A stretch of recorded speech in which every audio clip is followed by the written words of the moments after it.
sipag ni RJ. Nagtatambak ng lupa. Oh. Tumutulong talaga si RJ, oh. Oh, sipag ni RJ. Pinapantay ni RJ yung lupa, oh. Oh. Masipag na bata si RJ. Oh. Si Gerald, nagtulong si Gerald. Nagtulong ka rin, Gerald. Hala. Oh. Ang import nila si Kunoy.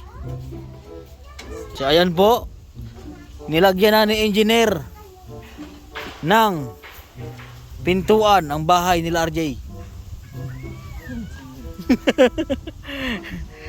Ayan na. Nilagyan na. So ito na po yung update po sa bahay po nila. Ayan, malapit nang matapos. So, pipinturahan po natin itong mga kababayan para maging matibay po lalo yung bahay nila.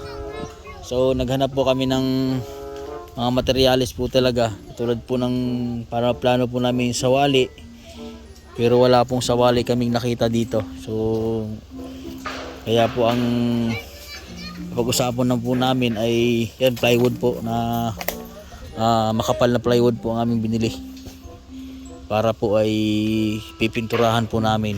So sobrang mahal po ng mga materyales ngayon mga kababayan.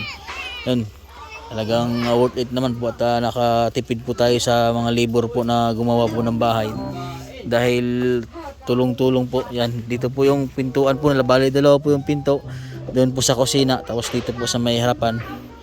Yan, so ito doon po sa yan, yun po yung may pintuan din po doon sa may kusina, bali dalawa po. Tapos ito po yung bintana po nila mga kabayan. Yan, kinakabitan na po ng bintana ngayon mga kabayan. Tapos ang natapos pa lang po ay pinto. Yan, so si RJ po ay tumutulong po sila magkakapatid maghakot po ng panambak po dito sa loob. Yan. Yan, so bali po dito mga kabayan, doon po yung lagayan po ng mga plato nila. Yan, diyan sa may.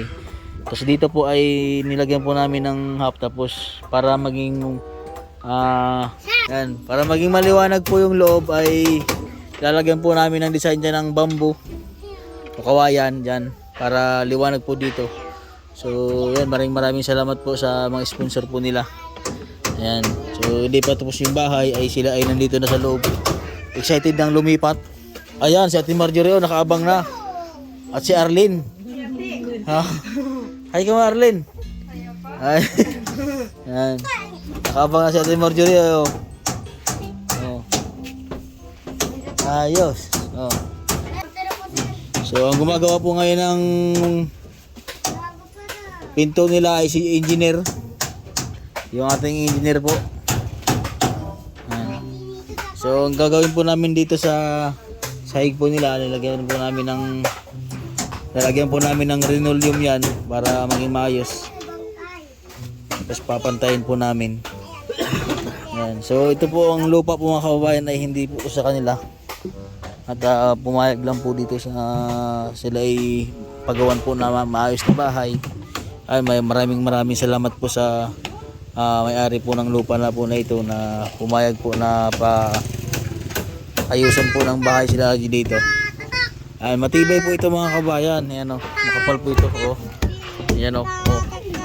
Yung mga nagsasabi po dyan na hindi pa po tapos yung bahay, kung ano-ano na po ang sinasabi. Yan.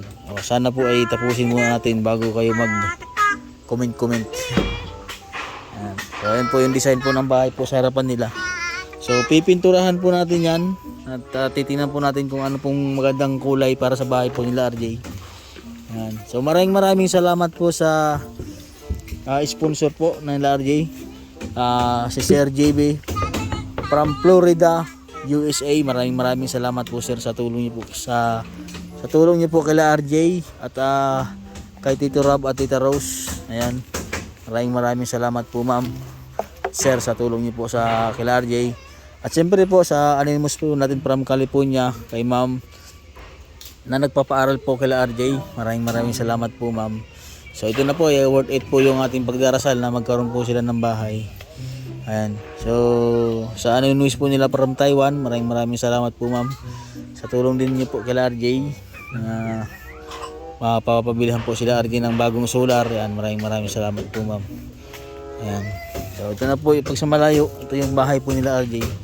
Ayan o. So ayan po yung style po ng bahay po nila sa pag sa malaya po. Ayan.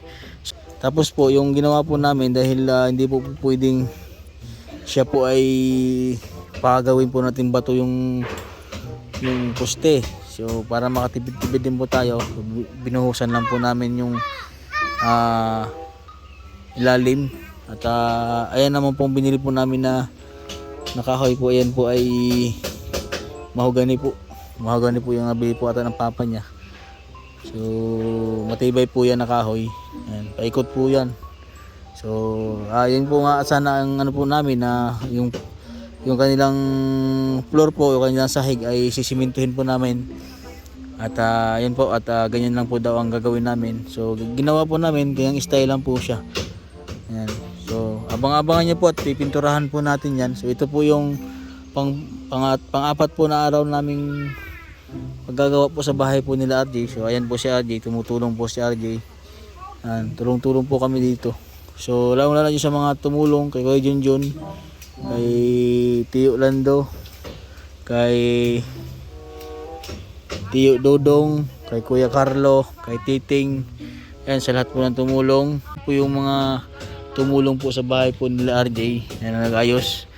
Yun nga po, pinapakain lang po natin sila at pumayag naman po at sobrang mabait po nila. Tinulungan po tayo, sila po ay nagtatrabaho ng bahay po talaga. So yun yung pinakita ko po sa inyo ng karang araw po ay hindi pa po yun buo talaga. Yung mga nagsasabi po na walang bintana, walang pinto, ay hindi naman po pwede na walang bintana at walang pinto. Ayan. So kasi yung pinakita ko po sa inyo, yun po ay bago pa lang. So ito po ay pang-apat po na araw naming paggagawa.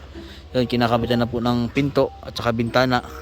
Susunod na araw po ay pipinturahan na po natin yung labas, tapos yung loob.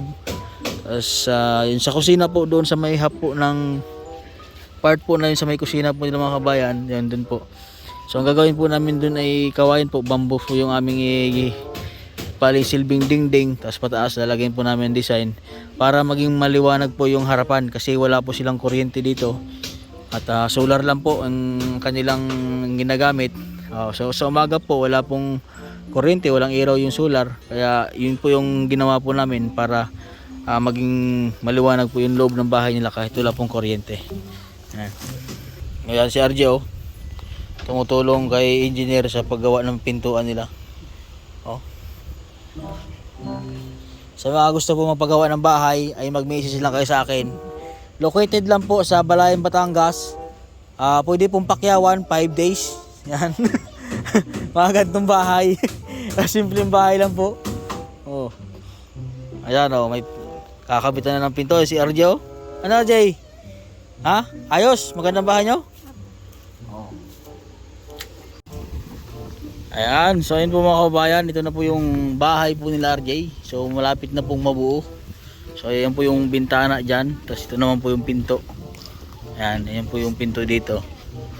Ayan si RJ Ayan. So pipinturahan po natin ito sa sunod na araw. Ayan.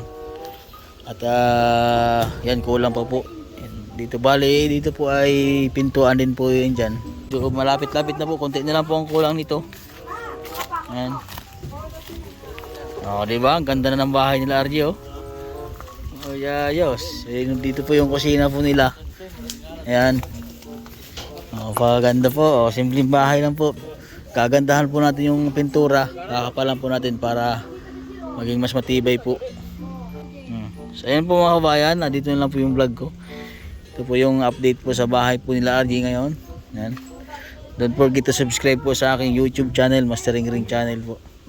Ayan. At sa lahat po ng hindi po nag-skip ng ads, maraming salamat po sa inyo mga kabayan. Sana dumami pa yung ating mga viewers po at mga subscriber para mas marami pa tayo mapagawang bahay. Ayan. God bless po at magandang hapon sa atin lahat.